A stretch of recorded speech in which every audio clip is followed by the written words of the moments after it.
This is Misfortune Radio with New York Times best-selling author and your host, Doug Andrew.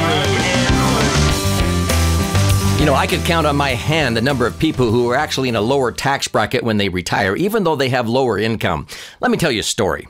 I had a school teacher that came to me several years ago who had taught school in the state of Utah for 30 years. Now, she knew for 30 years that she was only going to get about 60% of her last best paycheck. In other words, under the state retirement system, she knew that she would only end up with about $3,000 a month of retirement income instead of the $5,000 a month that she was earning the last year she taught school. So what did she do for 30 years? Oh, she did what most people do. She socked away money in IRAs, 401ks in her case, and also 403Bs and TSAs. Those are called tax-sheltered annuities, so that she would have a nest egg to supplement and make up that difference. So sure enough, when she retired, she had a nice little additional supplemental nest egg of $350,000.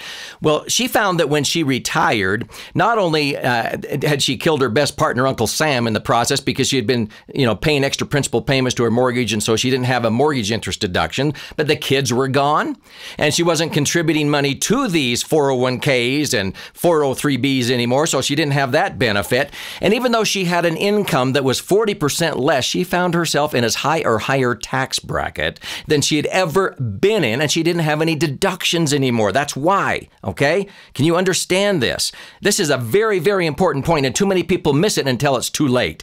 And so she put off pulling money out of her 401k and her 403B until age 70 and a half. And then guess what? The government forces you to withdraw that money because they want that money all out and taxed before you die so they can tax it again when you do die.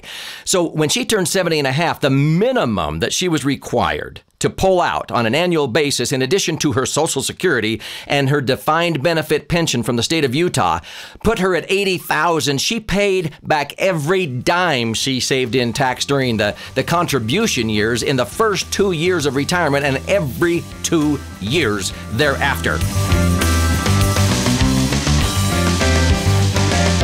This is Misfortune Radio with Doug Andrew.